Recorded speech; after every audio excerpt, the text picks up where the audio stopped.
നിങ്ങളിപ്പോൾ വീട് വെച്ചിട്ട് ഒരു 5-10 വർഷമായി വീട് വെച്ച അന്ന് മുതൽ തന്നെ നിങ്ങളുടെ ജീവിതത്തിൽ പലതരത്തിലുള്ള പ്രശ്നങ്ങളുണ്ട്. ചിലപ്പോൾ ആരോഗ്യ പ്രശ്നം, സാമ്പത്തിക പ്രശ്നം, അതല്ലെന്നുണ്ടെങ്കിൽ ഫാമിലി പരമായിട്ടുള്ള പ്രശ്നങ്ങൾ, അങ്ങനെ എന്തെങ്കിലുമൊക്കെ ആയിരിക്കാം. ഇതൊന്നുമല്ലെന്നുണ്ടെങ്കിൽ നിങ്ങൾക്ക് വീട് വെച്ച അന്ന് തൊട്ട് കടമാണ്, കടം ഒഴിയുന്നതേ ഇല്ല, എന്നും കടം തന്നെ. ഇത്തരത്തിലുള്ള പ്രശ്നങ്ങളിൽ നിന്ന് നിങ്ങൾക്ക് എങ്ങനെ കരകയറാം എന്നുള്ളതാണ് ഞാൻ ഇന്ന് നിങ്ങളുമായിട്ട് ഷെയർ ചെയ്യുന്നത്.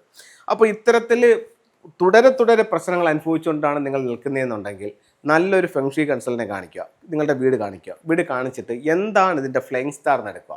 അപ്പോൾ ഇപ്പോൾ നമ്മളൊരു ഹോസ്പിറ്റലിൽ അല്ലെങ്കിൽ ഒരു വ്യക്തി ഒരു ഹോസ്പിറ്റലിൽ ചെല്ലുമ്പോഴത്തേക്ക് അവർ പുറമേ നോക്കിയിട്ട് നമ്മുടെ കൈയൊക്കെ പിടിച്ച് നോക്കിയിട്ട് അത് ഇന്ന കണക്കാണ് പ്രശ്നം, ഇന്ന പ്രോബ്ലം ഉണ്ട് എന്നൊക്കെ പറയുന്നു. പക്ഷേ ഈ ഫ്ലൈയിങ് സ്റ്റാർ എടുക്കുക എന്ന് പറയുന്നതെന്ന് പറഞ്ഞു കഴിഞ്ഞാൽ കറക്റ്റ് ഒരു വ്യക്തിയെ സ്കാൻ ചെയ്ത് നോക്കിയിട്ട് എന്താണ് കറക്റ്റ് പ്രോബ്ലം എന്നുള്ളത് കണ്ടുപിടിക്കുകയാണ് ഈ സ്കാനിങ്ങിലൂടെ. എന്ന് പറയുന്നത് പോലെയാണ് ഇതിൻ്റെ ഫ്ലൈയിങ് സ്റ്റാർ നമ്പർ. ഇപ്പോൾ ഒരു ആളിന് വന്ന് പുറമേ നിന്ന് നോക്കി, ഇപ്പോൾ എനിക്ക് പോലും ഒരു വീടിൻ്റെ പുറമേ നിന്ന് നോക്കിയാൽ ഇത് കണ്ടുപിടിക്കാൻ പറ്റണമെന്നില്ല. ഞാൻ വലിയ ആളെന്നുള്ള രീതിയിലല്ല സംസാരിച്ചത്, കണ്ടുപിടിക്കാൻ പറ്റണമെന്നില്ല. കാരണം ഞാനൊരു കൺസൾട്ടൻ്റ് എന്നുള്ള രീതിയിൽ എനിക്ക് പോയാലും അതിൻ്റെ നക്ഷത്രങ്ങൾ കറക്റ്റ് കണ്ടുപിടിക്കണമെന്നില്ല. അതിന് ആ വീട് പണി കഴിപ്പിച്ച ഏത് വർഷത്തിലാണ് അവർ പാല് കാച്ചി കയറിയതെന്നുള്ളത്, അതായത് ഹൗസ് വാമിങ് എപ്പോഴാണെന്നുള്ളത് നമ്മൾ അറിയണം. എന്നിട്ട് അതിൻ്റെ കറക്റ്റ് ഫേസിങ് ഡിഗ്രി എത്രയാണെന്നുള്ളത് അറിയണം. ഇത് രണ്ടും എടുക്കുമ്പോൾ ഒരു കണക്കുണ്ട്. അതായത് ഇങ്ങനെ 9 കോളങ്ങൾ എടുത്തുകൊണ്ട് ഇതിലൊരു കണക്ക് ചെയ്തെടുക്കുമ്പോൾ ഓരോ ദിക്കിലും വരുന്ന നക്ഷത്രങ്ങൾ ഏതൊക്കെയാണെന്നുള്ളത് നോക്കിയിട്ട് അതിൻ്റെ ഒരു ചാർട്ടുണ്ട്. അതനുസരിച്ച് ഇതിനെ സൂപ്പർ ഇമ്പോസ് ചെയ്യുമെന്ന് പറയും. അതായത് ഈ വരുന്ന നക്ഷത്രങ്ങളെ നമ്മൾ ഇതിനകത്തോട്ട് എടുത്തെഴുതുന്നതാണ് സൂപ്പർ ഇമ്പോസ് ചെയ്യുമെന്ന് പറയുന്നത്.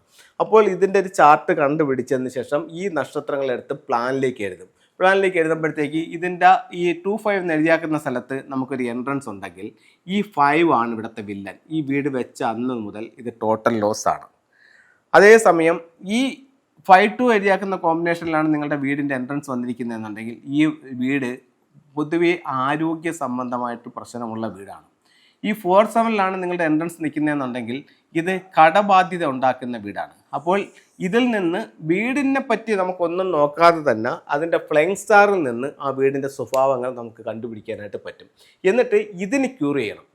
ഇപ്പം ഈ 5-2 കോമ്പിനേഷനാണ് വന്നിരിക്കുന്നതിന് ഇതിനെന്താ റെമഡി, 2-5 എന്താ റെമഡി, 9-7 എന്താ റെമഡി, അങ്ങനെ നിങ്ങളുടെ ബെഡ്റൂമിലും നിങ്ങളുടെ എൻട്രൻസിൽ നിൽക്കുന്ന നക്ഷത്രങ്ങൾ കണ്ടുപിടിച്ചിട്ട് അതിനെ കറക്റ്റ് ചെയ്യുകയാണെന്നുണ്ടെങ്കിൽ ഉറപ്പായിട്ടും നിങ്ങൾക്ക് ഇപ്പം നിൽക്കുന്ന പ്രശ്നത്തിൽ നിന്നും അതിജീവിക്കാനായിട്ട് സാധിക്കും. ഇനി അത് കഴിഞ്ഞതിന് ശേഷം നമ്മൾ പുറമേ സൗഭാഗ്യങ്ങളെ വർദ്ധിപ്പിക്കുന്നു. സൗഭാഗ്യങ്ങളെ എന്ന് പറഞ്ഞു കഴിഞ്ഞാൽ നമുക്ക് കിട്ടാതെ പോയ സൗഭാഗ്യങ്ങളെ നമ്മൾ പിടിച്ചെടുക്കുകയാണ്, അല്ലെന്നുണ്ടെങ്കിൽ പിടിച്ചു വാങ്ങിക്കുകയാണ്.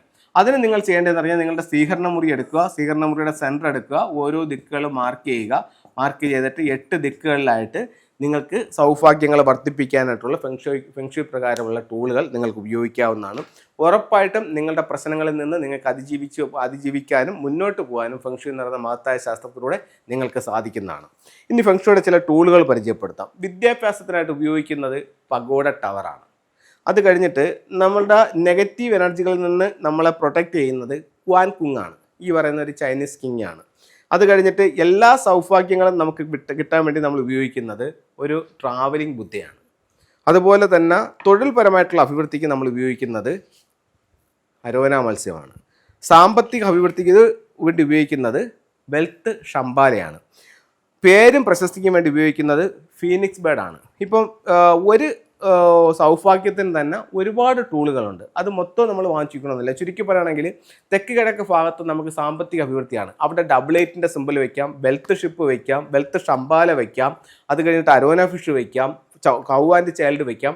അങ്ങനെ ഒരുപാട് ടൂളുണ്ട്. ഇത് ഏതെങ്കിലും 1 അല്ലെങ്കിൽ 2 ടൂൾ വെച്ചാൽ മാത്രം മതിയാവും ഒരു ദിക്കിനെ സംബന്ധിച്ചിടത്തോളം. അങ്ങനെ ഓരോ ദിക്കും നമുക്ക് എൻഹാൻസ് ചെയ്യുമ്പോൾ ജീവിതത്തിൽ ഒരുപാട് നേട്ടങ്ങൾ ഈ സ്റ്റാറുകൾ ഈ ടൂൾസുകൾ നമുക്ക് കൊണ്ടുവരും.